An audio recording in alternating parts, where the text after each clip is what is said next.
राहुल गांधी को शायद यह पता नहीं होगा कि जब देश में उनके परनाना यानी पंडित जवाहरलाल नेहरू की सरकार थी, तब उन पर भी एक कंपनी को ऐसे ही मदद पहुंचाने के आरोप लगे थे।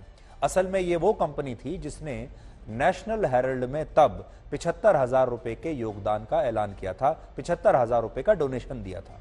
और आरोप है कि तब प्रधानमंत्री नेहरू ने इस कंपनी को एक डिफेंस डील दिलाने के लिए अपने प्रभाव का इस्तेमाल किया, जिससे तत्कालीन होम मिनिस्टर सरदार वल्लभ भाई पटेल नाराज हो गए थे।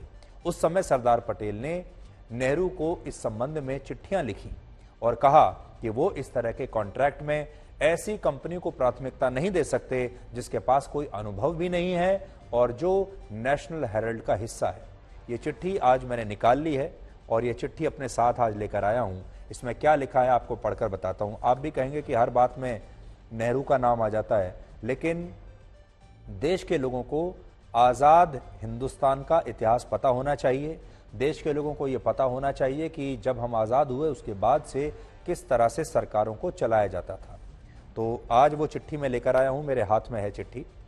ये 5 मई 1950 को लिखी गई है, जिसमें सरदार पटेल लिखते हैं, माय डियर जवाहरलाल, ऐसा वो उनको लिखते हैं। और फिर वो अपनी आपत्ति जता रहे हैं कि आपने 6 दिसंबर 1948 को राणा महावीर जमशेद जंग बहादुर and Sabiya Jamshed Jung Bahadur each gave a sum of ₹25,000 for National Herald.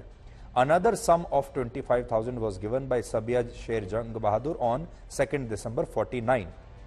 These two gentlemen are connected with Himalayan Airways, as you know, were given night air mail charter in circumstances which are known to you. कि भाई ये contract इनको मिल गया और क्यों मिला आप ही को पता होगा. Their charter was renewed last January. Previous to this charter, they did not come to notice for any prominent civil aviation activity. In fact, there were adverse reports against them, one of which I understand came from the Indian Air Force. यानी ये जिन लोगों ने donation दिया था, पैसा दिया national Herald को, इन्हें एक कॉन्ट्रैक्ट दिया गया. इनका कोई हिमालयन एयरवेज नाम की कंपनी थी जिसके खिलाफ इंडियन एयरफोर्स ने कंप्लेंट भी कर रखी थी. फिर भी इन्हें कॉन्ट्रैक्ट मिला और बाद में वो रिन्यू भी हो गया, जिस पर सरदार पटेल अपनी आपत्ति जता रहे हैं और वो बता रहे हैं उनको कि ऐसा नहीं होना चाहिए. और मैं धीरे धीरे आपको और पढ़कर बताता हूं. फिर वो कह रहे हैं कि उन कंपनियों के बारे में बता रहे हैं कि इस कंपनी की गतिविधियां कैसी हैं. The company went into liquidation only after a month after the contract was given. यानी जिस कंपनी को ये कॉन्ट्रैक्ट दिया जवाहरलाल नेहरू द्वारा, उसके 1 महीने के अंदर ही वो दिवालिया हो गई. फिर वो और किसी का भी नाम लिख रहे हैं कि हुसैन भाई Lalji made a contribution of 5,000 on 13th July 48. I state this because I am told that his was also arranged through the same man Akhani. It is also bound to subject ourselves to criticism for the manner in which the National Herald is securing assistance from persons who are associated with the activities of government. I need hardly add to what I have already told you on this subject. तो सरदार पटेल प्रधानमंत्री नेहरू को कह रहे हैं कि national Herald जिस तरीके से पैसे की उगाही कर रहा है ऐसे लोगों से जो कि सरकार के साथ काम कर रहे हैं, ये बात सही नहीं है. अब देखिए ये चिट्ठी उन्होंने लिखी, उसके बाद नेहरू ने अपना एक्सप्लेनेशन दिया उन्हें चिट्ठी लिखकर. वो कहते हैं, माय डियर वल्लभ भाई, 5 मई 1950 को नेहरू की चिट्ठी है जिसमें वो कह रहे हैं कि we all of us sometimes receive contributions for charitable funds or like purposes. Should they all be refused or should they be accepted in certain circumstances? और फिर वो सफाई दे रहे हैं और कह रहे हैं कि भाई ऐसा तो होता ही है, अब क्या करें, तो हम सारे पैसे को मना कर दें या फिर हमें उन पैसों को स्वीकार कर लेना चाहिए.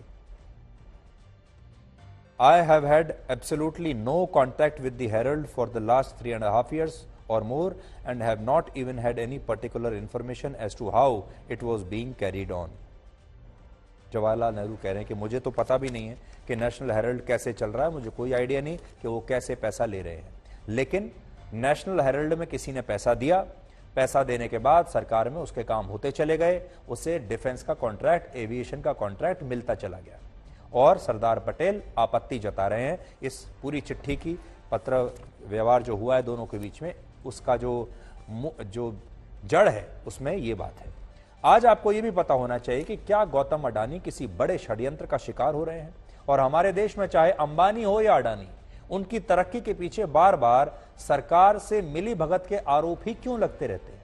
अगर अडानी के सिर पर मोदी सरकार का हाथ है तो फिर खुद ही सोचिए, एप्पल और गूगल जैसी कंपनियां और इलॉन मस्क, जेफ बेजोस और जैक मा जैसे बड़े उद्योगपतियों के सिर पर किसका हाथ है। असल में ये सारी लड़ाई नैरेटिव की है, उस कहानी की है जिसे आप नैरेटिव वॉर कह सकते हैं। नैरेटिव वॉर का मतलब उस युद्ध से है जिसमें लोगों की एक खास राय बनाने की कोशिश की जाती है और लोग भी उस नैरेटिव यानी उस धारणा पर विश्वास करते चले जाते हैं। सब कुछ इस बात पर निर्भर करता है कि कहानी कैसे सुनाई जाती है। जैसे आज ये धारणा बनाने की कोशिश की जा रही है कि अडानी ग्रुप की जो पूरी ग्रोथ है वो मोदी सरकार की वजह से हुई, जबकि इन आरोपों के समर्थन में सबूत किसी के पास एक भी नहीं है। लेकिन यह नैरेटिव हमारे देश के एक वर्ग द्वारा इस तरह से फैलाया जा रहा है कि इस पर आप आसानी से शायद एक ना एक दिन यकीन कर ही लेंगे, क्योंकि कहते हैं, आपने सुना होगा, अगर झूठ को भी 100 बार बोला जाए तो लोग उस पर यकीन कर लेते हैं, सच मान लेते हैं।